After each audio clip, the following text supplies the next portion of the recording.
Okay, welcome. Let's talk about Chapter 11, Managing Performance. So I think the basic requirements of managing performance is number one, everyone knows what to do and what not to do, what's expected of them. Everyone contributes. The managers must have the necessary skills to manage performance, which is easier said than done for sure. And managers need to measure and monitor performance, but involve employees in the process. So employees aren't surprised when it comes to receiving certain performance reviews. So the performance management cycle that's talked about in the textbook, I think is helpful. Performance management should not be seen as a once-a-year task, but something that's ongoing. It's a process or a cycle. Of course, the first step in the cycle is for the organization to define its strategies and intentions, let employees know what's expected of them in order to be able to measure success at certain intervals. Of course, the key metrics need to be established by the organization so that they know what they're trying to improve, where they're trying to get the organization to go. The next step is develop skills and abilities of the individuals to ensure that they're able to maximize their efforts to achieve those objectives, those metrics. And then the performance of the individuals and teams are measured, and then the results, of course, can be pooled to establish a regular measure of the organization's performance. But it's a cycle where the organization's defining what it is and where it wants to go, and then it's helping employees receive the training and skills that they need to get to that level or to get to those metrics that they want to get to, and then measuring employees to see if they how they've done in terms of those metrics that were set. So performance is no precise or agreed meaning. It can mean different things to different stakeholders, and this can, of course, create problems in terms of what we're trying to manage as an organization. Performance is vital importance to the way in which organizations are managed and to what people do at work. So managers, of course, are faced with fundamental questions about performance management. What are the key determinants of the organization? How well are my staff currently performing in their jobs? How can their performance be improved? And what are the causes of underperformance? And these things are, of course, really difficult to unearth if you have an organization that's struggling. I once had an assistant who was very competent in what she did and very, very knowledgeable, but still a constant underperformer no matter what I did, no matter how hard I tried. I couldn't get that individual to step it up, and they were constantly underperforming. Even though I thought that they had the necessary skills, the necessary trainings, I couldn't understand what the causes of the underperformance was. So some people say, well, the solution is just to employ only the talented people. And we have to ask ourselves, what makes some organizations more successful than the others? Is it their people? How they're used? Will superior organizational performance come from the superior performance of talented people? No, it's not that simple. Performance is not simply a function of one people variables, a finite number of exceptionally talented people around, so all organizations are trying to employ them. And of course, there's a problem with trying to see talented people as the solution. At some point, demand will exceed supply. Exceptionally talented people can command really high prices. There's an undue emphasis on high performers, which would make, if you have an undue emphasis on the high performers, the ordinary people can become disillusioned, less committed to the organization, which would decrease overall performance of the organization. And then, of course, there's no guarantee that even the most talented staff will always perform to their highest potential when they work in the organization. Okay, let's move on. Let's talk about productivity and performance. Productivity describes the relationship between inputs and outputs and the efficient use of productive resources. The productivity of a labor force or of an individual is not the same as performance. I think performance is really tied to motivation. Individual motivation, only one influence that affects performance, but of course it's an important one.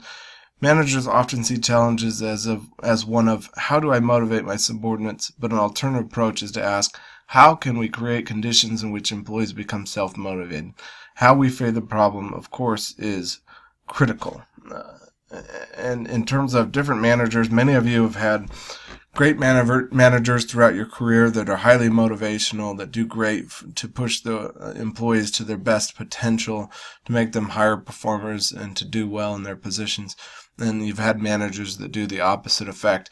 And it's astonishing how much the skill set and leadership of one manager can make a difference. I used to own a business where we had a couple call centers, and I could tell you the difference between one manager, one call center, and another would make such an impact on the organization and our bottom line, just from turnover and having one manager leave and be replaced by another manager. Just the bottom line would change dramatically. Some managers who were highly motivating to their team could take them to certain heights that other managers couldn't even dream of. I remember one call center that we had that was performing very poorly, was only collectively as a group making, revenues of $1,000 to $2,000 a day, and the costs were far in excess of that. And we made a change and brought in a new manager who I was friends with, who I knew was doing well at another call center. And it was night and day, from one day to the next, from the old manager to the new manager. Within a week, that manager had taken the performance of the same employees. So the only thing that changed was the manager. The employees stayed the same, but the manager took those employees and was able to get them to perform at levels 5 times of what they were performing at within a week. So managers and performance being motivated by managers, I think, is very important. So the author talks about Naraya, 4 basic motivational needs or drivers that energize people.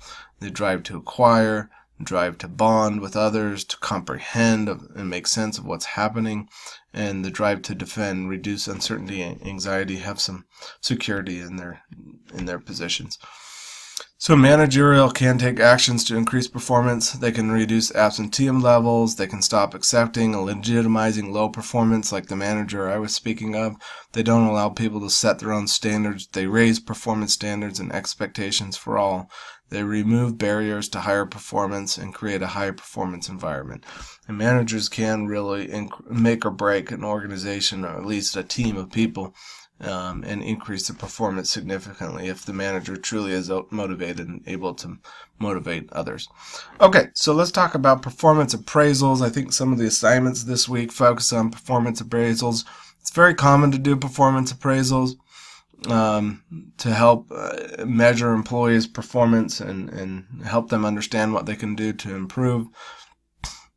It usually includes a preparation stage where both the employee and the manager kind of fill out a survey talking about their performance over the last period of time, which is usually 6 months to a year. Then the appraisal takes place at some sort of meeting between the employee and his or her manager.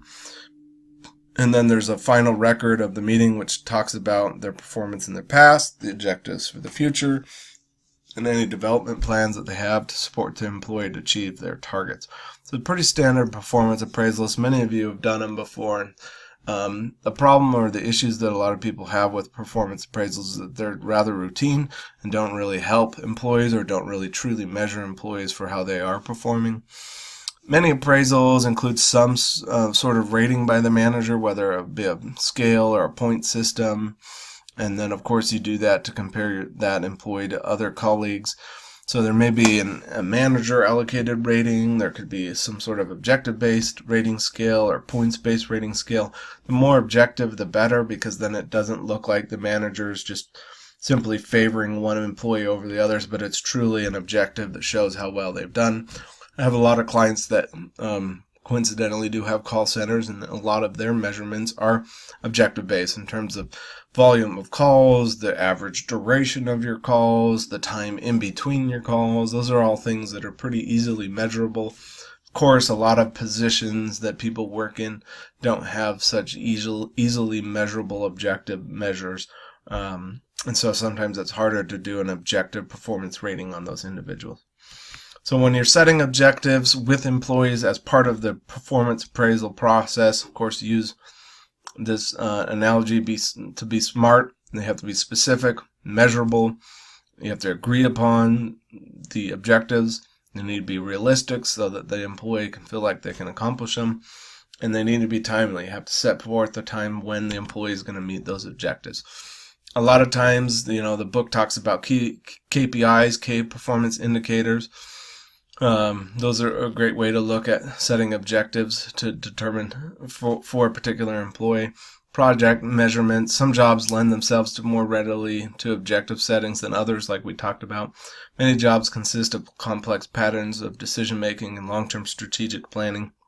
And the flexibility and creativity needed to deliver success in those roles can be stifled by rigid objectives. So you have to be very flexible when you're doing objectives and performance ratings with employees, because you don't want that itself to hinder the employee from performing better or focusing on the wrong things because you're focused on rating them on the wrong things.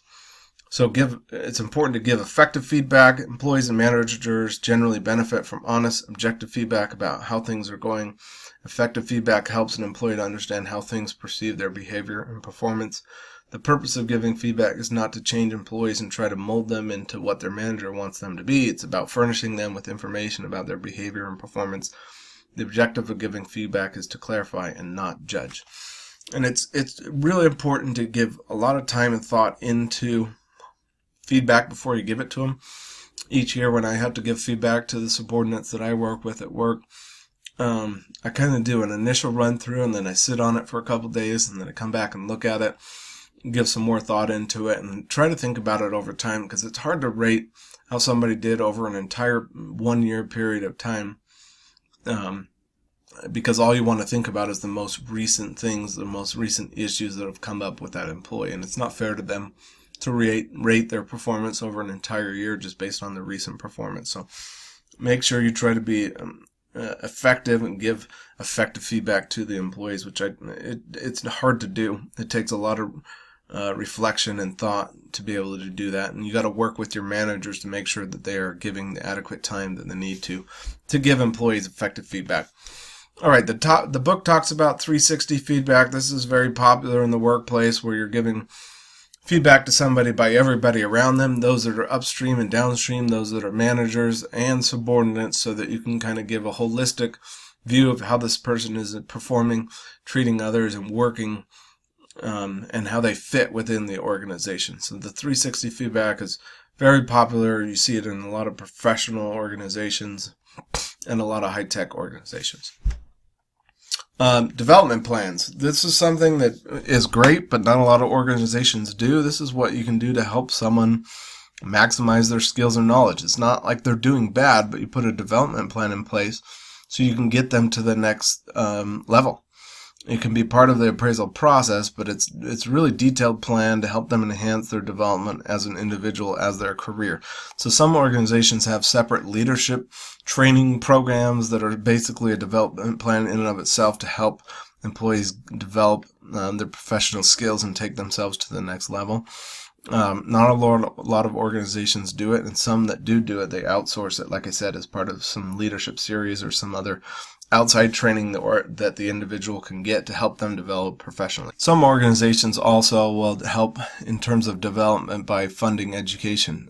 They know that for you to become the next level manager, they want you to have an MBA, and so they will help and encourage and maybe even pay for part of your MBA program to help you develop into the next level leader that they want you to be.